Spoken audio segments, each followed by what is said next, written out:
Ya di dalam cerita hubungan yang toksik itu ada solusi sebenarnya. Solusinya di mana? Pahami bahwa apapun yang terjadi di dalam realitamu itu hanya cerminan, Mas. Jadi pada saat seseorang siapapun itu nih, Mas, dia ketemu nih pasangan yang toksik. Itu semesta kayak lagi ngobrol gitu. Itulah gambaran dalemanmu. Cerminan jiwa kita. Cerminan isimu. Oh iya. Jadi Tuhan, semesta, Allah atau apapun nama itu disebut, dia berkomunikasi sama kita lewat peristiwa, Mas. Lewat peristiwa. Yes. Lewat orang-orang, Mas. Kan kita sering mengenal yang namanya hubungan toksik, Teh. Iya. Hubungan toksik itu kan kadang teman-teman timbul pertanyaan, kenapa sih terus lagi menjalin hubungan seperti ini gitu. Iya. Ceritanya hampir mirip-mirip gitu ya. Kadang banyak teman-teman juga yang merasa gimana ya cara ngelepasnya, orang kan udah mulai sadar bahwa ini hubungan ini benar-benar nggak sehat, tapi tetap balik lagi gitu. Ada simpul di batin yang belum selesai gitu. Dan bisakah kemudian kita melepaskannya dengan sadar gitu? Kadang kan teman-teman pengennya begitu gitu. Nah, bagaimana menurut Teteh? Ya, mengawali cerita gimana caranya melepaskan hubungan yang toksik. Sebelum masuk ke sana, Mas Hendra, aku mau kasih prolog dulu ya, buat live kita kali ini. Prolognya itu adalah intinya tentang tujuan hidup, Mas Hendra. Apa sih tujuan hidup kita sebenarnya gitu? Tujuan hidup kita sebenarnya itu nggak lain dan nggak bukan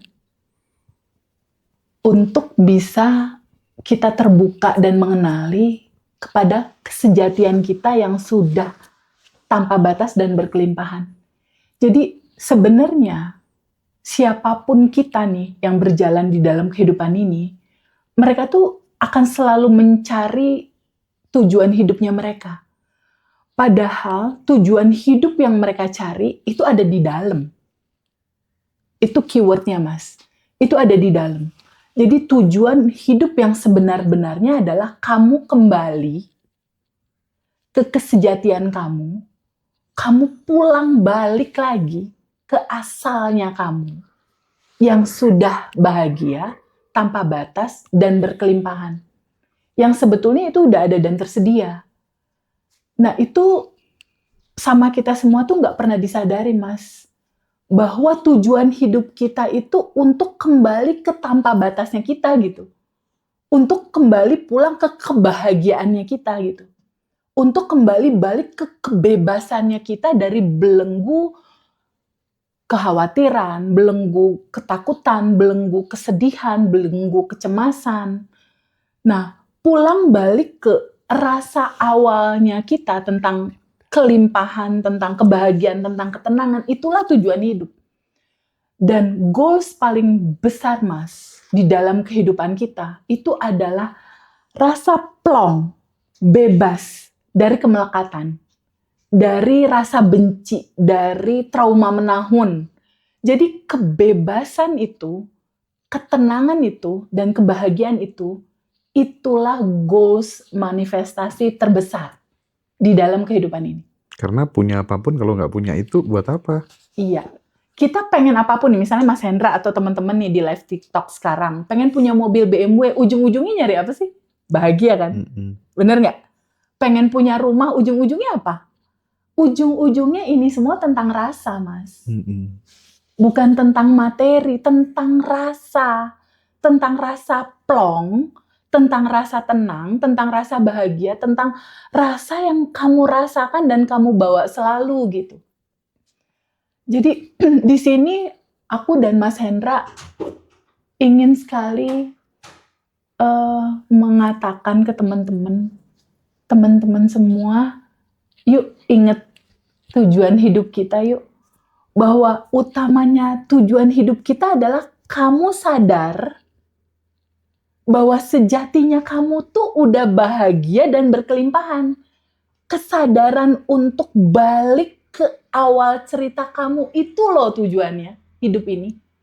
Itu loh tujuannya Abundant Revolution itu dibuat sama Mas Hendra dan sama aku gitu. Untuk teman-teman bisa balik lagi nih ke kebahagiaan dan kelimpahan hidup dan mengalaminya. Nggak hanya sekedar tahu gitu. Kenapa ini disonding? Karena dalam perjalanannya, Mas Hendra pernah mengalami rasa tidak bebas, rasa kekurangan yang sangat, dan rasa tidak bahagia. Begitupun aku. Aku pernah mengalami kejatuhan yang luar biasa gitu. Dan di titik sekarang now, kita semua, aku dan Hendra, udah bebas dari dua cerita itu gitu. That's why kita buat Abundant Revolution. Benar kan Mas Hendra? Dan itu nanti, cerita itu tuh akan kita ceritakan di acara Bali ya. 1 jam bersama Hendra dan Feby. Itu kayaknya untold story. Jadi cerita yang belum pernah kita sampaikan di mana-mana. Cerita yang belum pernah kita sampaikan. Kenapa sih the hidden story? Kenapa sih bikin Abundant Revolution gitu? Karena jujur, teman-teman semua, aku pernah ada di dalam rasanya teman-teman. Rasa dikucilkan, rasa minder, rasa kecil, rasa itu pernah. Itu sebabnya kenapa di aktivitas saat ini untuk Abundant Revolution itu benar-benar penuh kehangatan gitu. Karena kita tahu ini ada tujuan hidup kita semua, bahwa tujuan hidup kita semua tidak lain dan tidak bukan adalah terbuka untuk sadar gitu bahwa kamu tuh udah berkelimpahan. Ketika aware sadar tentang itu, nanti pelan-pelan prosesnya masalah semakin terurai. Jalan keluar semakin mendekat.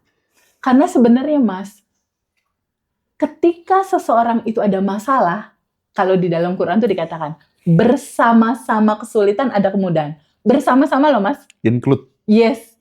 Itu berarti kayak cerita dualitas gitu loh Mas. Ini kesulitan, ininya kemudahan gitu. Bersama-sama kesulitan ada kemudahan. Jadi maksud pertanyaan yang tadi, TVP gimana kalau aku punya hubungan yang toksik, cara melepaskannya gimana?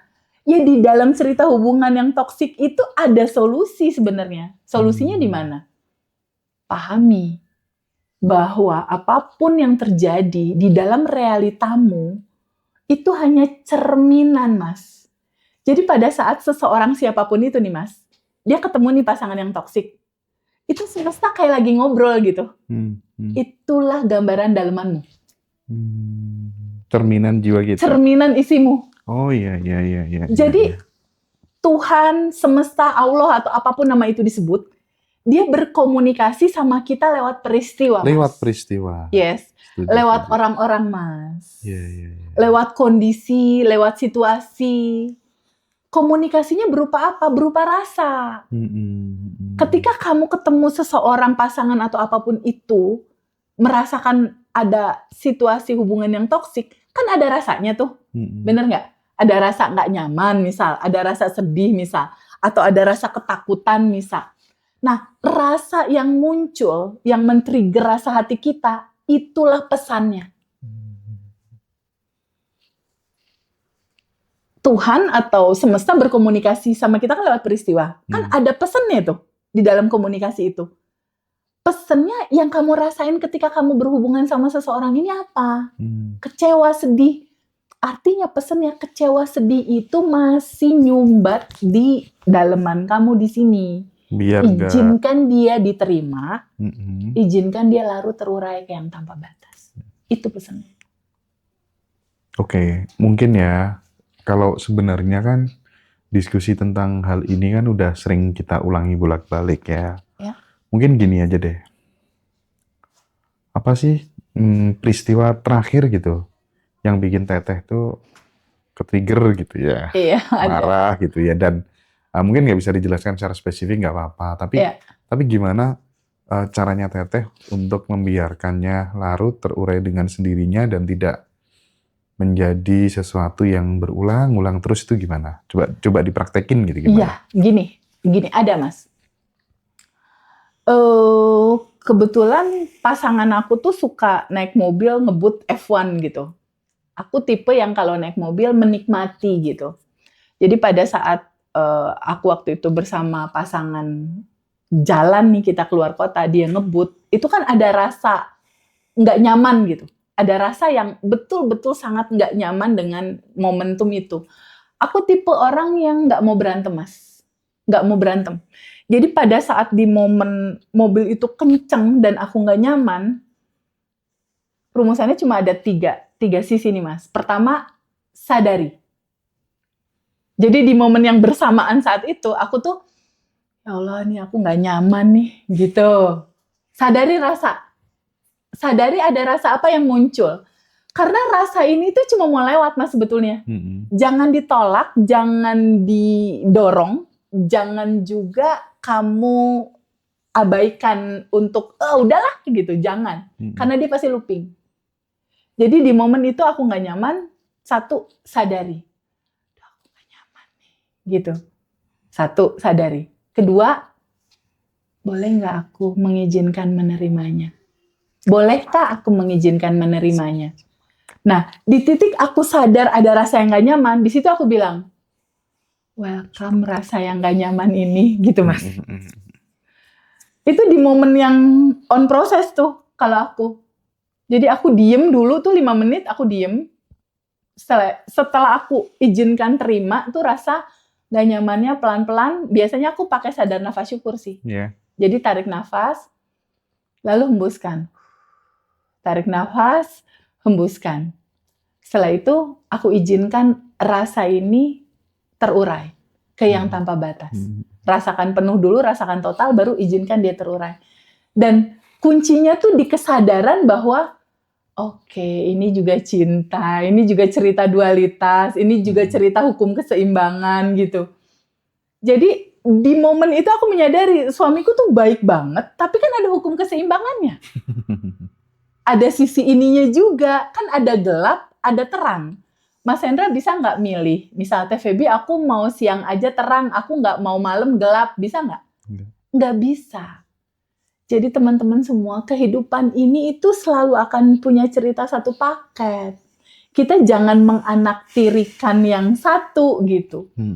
Nah, di momen bersamaan itu aku izinkan untuk terima, izinkan alirkan, izinkan lepaskan, dia akhirnya bergerak slow dengan sendirinya gitu. Terus suamiku bilang, kamu diam aja, kamu lagi rilis ya, katanya gitu. Pasti kamu lagi rilis aku ya gitu. Udah gitu yaudah deh kita ngopi dulu deh ke Starbucks yuk, belok. Udah, setelah itu jalannya biasa. Jadi sebenarnya cepet kok ngeberes ini dan satu lagi kuncinya, Mas. Jadikan ini sebagai lifestyle. Gaya hidup ya. Iya. Jadikan ini sebagai lifestyle hari-harimu. Ya. Dan enjoy ngejalaninnya. Nggak usah juga gini, misal, Teh Feby kenapa ya? Aku kesedihan datang lagi. Nggak usah diresein gitu. Maksudnya, memang itu udah satu paket kehidupan. Itu memang udah timbel, nasi timbelnya tuh paketnya udah begitu gitu. Jadi sajian apapun yang muncul, rayakan aja.